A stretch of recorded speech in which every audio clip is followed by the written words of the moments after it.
teman-teman, kembali lagi dengan channel YouTube Belajar Bersama. Pada kesempatan kali ini, kita akan membahas mengenai perkembangan studi implementasi kebijakan publik. Perkenalkan, kami dari kelompok 3 yang beranggotakan Rosalinda dengan NIM F1B0180003, Harliansyah F1B0180006, Agustin Raisa NIM F1B0180078, Sofaul Munang F1B0180107, dan Huwaida Yuko Salsabila NIM F1B0180113. Sebelum mempelajari materi lebih lanjut, sebaiknya kita mulai dari sejarah perkembangan studi implementasi. Sejarah perkembangan studi implementasi baru dimulai sekitar tahun 1970-an ketika perkembangan dalam studi kebijakan mengawali pergeseran minat dari fokus pada ujung depan dari proses kebijakan yakni keputusan politik menjadi fokus pada tahap pasca keputusan. Jika semula begitu banyak perhatian dan kajian yang dilakukan untuk menjawab seberapa rasional dan terbuka suatu keputusan dan bagaimana pengetahuan dapat menyempurnakannya, maka kajian kemudian beralih untuk menjawab apa yang sesungguhnya terjadi setelah keputusan atau kebijakan disahkan dan bagaimana pengetahuan dapat meningkatkan hasilnya. Karya yang dianggap mengawali era studi implementasi adalah tulisan Strassman dan Wildavsky yang berjudul Implementation pada tahun 1973. Tulisan mereka membahas tentang implementasi program pembangunan ekonomi perkotaan di Oakland, USA, yang hasilnya adalah suatu pendekatan yang bersifat rasional perspektif dengan model sudut pandang top-down. Model sudut pandang top-down ini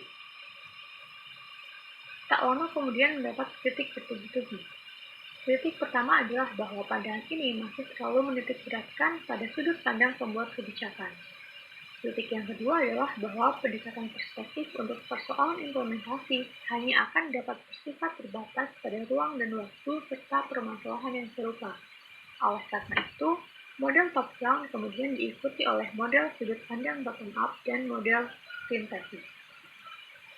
Model bottom-up yang dikomandani oleh Michael Lipsky melalui bukunya yang baru diterbitkan tahun 1980 mempertegas bahwa proses politik bukan hanya berhenti pada saat kebijakan sudah diputuskan, tapi juga tetap berlangsung pada level pelaksana tingkat bawah yang banyak menentukan tingkat keberhasilan implementasi.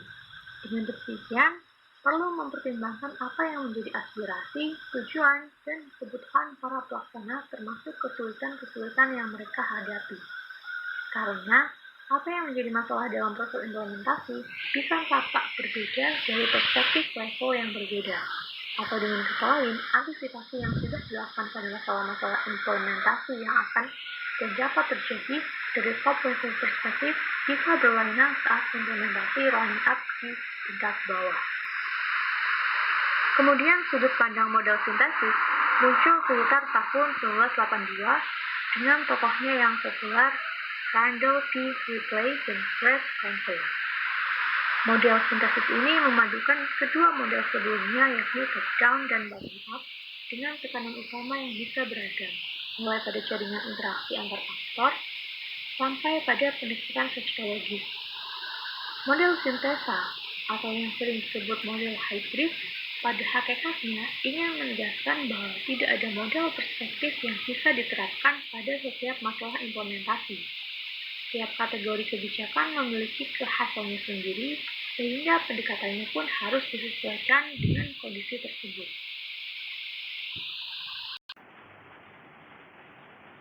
Dari ketiga pendekatan yang ada dalam perkembangan studi implementasi, kita akan mempelajari lebih jauh mengenai pendekatan rasional top-down. Pendekatan ini yang pertama kali muncul saat studi implementasi mulai menjadi kajian serius sekitar awal tahun 1970-an. Pendekatan ini mengasumsikan bahwa apa yang sudah diputuskan selesai adalah alternatif terbaik, dan agar mencapai hasil, maka kontrol administrasi dalam pengimplementasiannya adalah hal mutlak. Ciri dari pendekatan ini adalah memandang proses pembuatan kebijakan sebagai suatu proses yang berlangsung secara rasional. Strassman dan Wildavsky mendefinisikan implementasi kebijakan sebagai suatu proses administrasi yang terpisah dari penentuan kebijakan yang bersifat politik. Dengan demikian, implementasi sebagai proses interaksi antara penentuan tujuan dan tindakan untuk mencapai tujuan tersebut. Ada beberapa tokoh pada era pendekatan rasional top-down. Tokoh pertama adalah Jeffrey Pressman dan Aaron Wildavsky, dengan topik utama defisit implementasi pada tahun 1973. Karya Pressman dan Wildavsky ini adalah model implementasi yang pertama kali muncul. Dalam tulisan mereka yang berjudul Implementation tahun 1973, mereka menyatakan bahwa sejauh mana implementasi dapat berhasil tergantung pada keterkaitan antara berbagai organisasi dan departemen pada tingkat lokal yang terlibat dalam implementasi. Karenanya, kerjasama, koordinasi, dan kontrol memegang peranan sangat penting. Kemudian, tokoh yang kedua adalah Donald van Meter dan Carl van Horn dengan topik utama perspektif teoritis proses implementasi kebijakan pada tahun 1975. Dalam tulisannya yang relatif singkat, The Policy Implementation Process, mereka mendefinisikan implementasi sebagai tindakan yang dilakukan oleh individu atau kelompok, baik publik maupun privat, yang diarahkan pada pencapaian tujuan yang ditetapkan dalam keputusan kebijakan sebelumnya. Ini mencakup upaya tunggal untuk mengubah keputusan menjadi istilah operasional, serta upaya berkelanjutan untuk mencapai perubahan besar dan kecil yang diamanatkan oleh keputusan kebijakan. Apabila model Pressman dan Wildavsky bertumpu pada 3 pilar, yaitu teori organisasi, studi-studi tentang dampak kebijakan publik, dan berbagai studi tentang hubungan interorganisasi, maka mereka, Van Meter dan Van Horn, kemudian mengklasifikasikan kebijakan berdasarkan 2 karakteristik pokok, yakni seberapa besar perubahan yang dituju oleh kebijakan tersebut, karena semakin besar perubahan yang diharapkan akan berdampak pula pada perubahan organisasional pelaksananya, dan seberapa besar penerimaan atas tujuan kebijakan dari para aktor implementasi.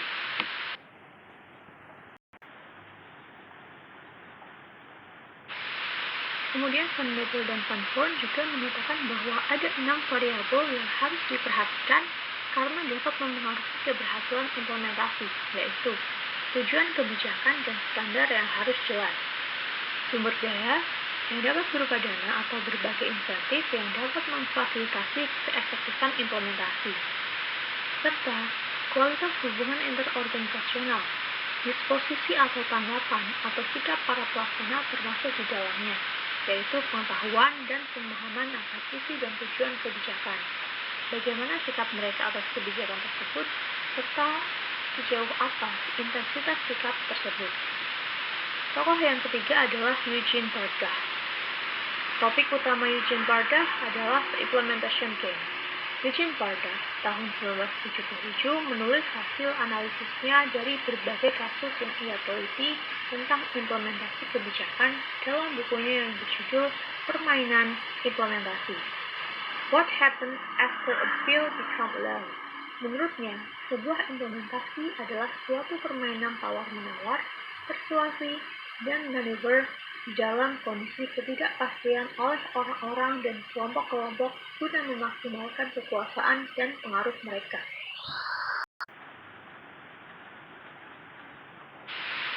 Seperti yang dikatakan Eugene, permainan yang demikian tentu bisa berakibat tidak sehat bagi implementasi sebuah policy atau kebijakan, karena dapat mengakibatkan terpecahnya sumber daya, kaburnya tujuan, dilema dan kesulitan-kesulitan administrasi, dan terkurasnya energi. Tokoh pendekatan rasional top-down selanjutnya adalah Christopher Hood. Pada tahun 1978, Hood dalam bukunya Limits to Administration menyarankan 5 syarat agar implementasi bisa berlangsung secara sempurna.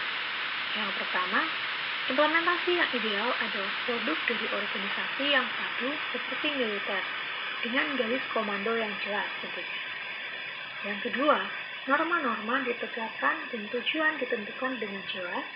Ketiga, orang-orang atau aktor dapat dipastikan akan melaksanakan apa yang diminta. Syarat keempat, harus ada komunikasi yang sempurna di dalam dan antar organisasi. Yang kelima, tidak adanya tekanan waktu.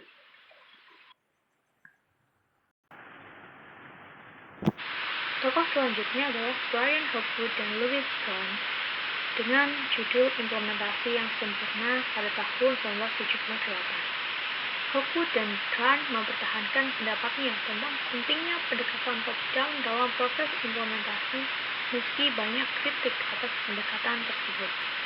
Ide dasar mereka berasal dari publikasi Kahn pada tahun 1978 yang mengkaji tentang penyebab implementasi sering mengalami kegagalan, dan kemudian dikembangkan dalam tulisan yang berjudul Policy Analysis for the Real World tahun 1984. Menurut Hopwood dan Kahn, untuk mencapai implementasi yang sempurna, manakala dapat mengontrol seluruh sistem administrasi sehingga kondisi-kondisi sebagaimana yang mereka sebutkan di atas dapat terpenuhi. Meski juga menyadari bahwa kondisi demikian nyaris mustahil terjadi di dunia nyata.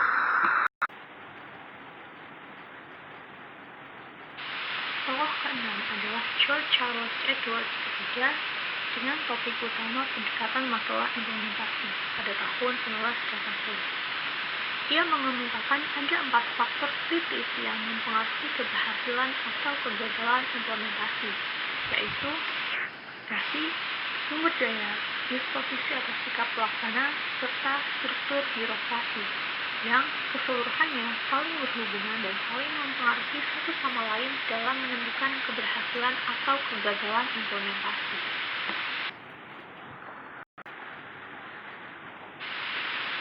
Saling berkaitan antara keempat variabel tersebut pada hasil implementasi dapat dijelaskan sebagai berikut. 1. Komunikasi. Ada 3 hal dalam komunikasi ini yang perlu mendapatkan perhatian. Ketiga hal tersebut yakni transmisi, kejelasan, dan konsistensi.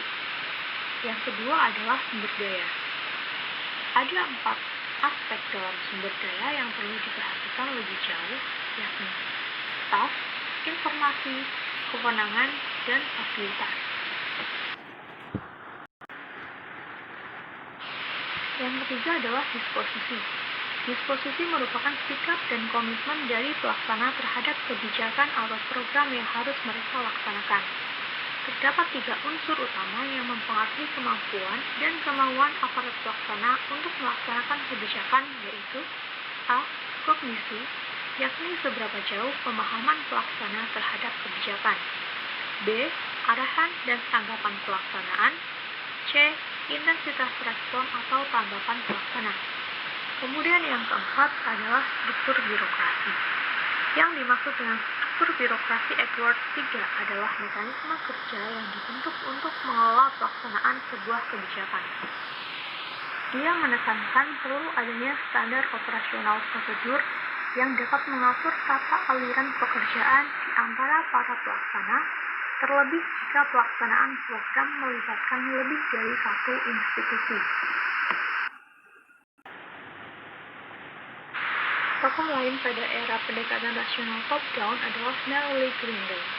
Grindle dalam bukunya yang berjudul Politics and Policy Implementation in the Third World pada tahun 1980 mengatakan bahwa dalam mengimplementasikan sebuah kebijakan tergantung pada konten atau isi dan konteksnya, dan tingkat keberhasilannya tergantung pada kondisi 3 komponen variabel sumber daya implementasi yang diperlukan. Ketiga komponen itu adalah content of policy message, meliputi ketersediaan dana dan sumber lain untuk melaksanakan kebijakan, adanya sanksi, serta tingkat kesukaran masalah kebijakan. Yang kedua, kredibilitas pesan kebijakan, meliputi kejelasan pesan kebijakan, konsistensi kebijakan, frekuensi pengulangan kebijakan, dan penerimaan pesan. Yang ketiga adalah bentuk kebijakan. Bentuk kebijakan ini meliputi efficiency of the policy, partisipasi masyarakat, serta berbagai macam tipe kebijakan.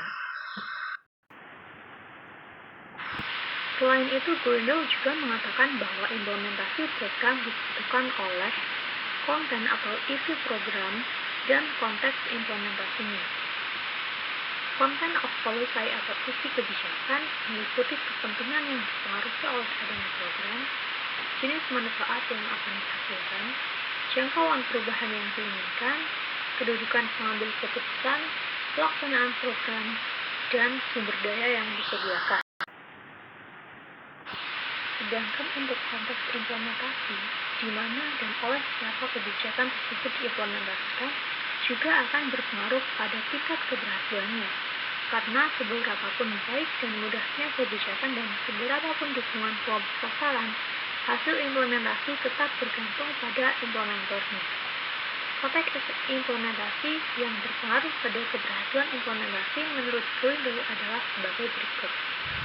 Kekuasaan, kepentingan, dan strategi aktor yang terlibat, serta karakteristik lembaga dan penguasa.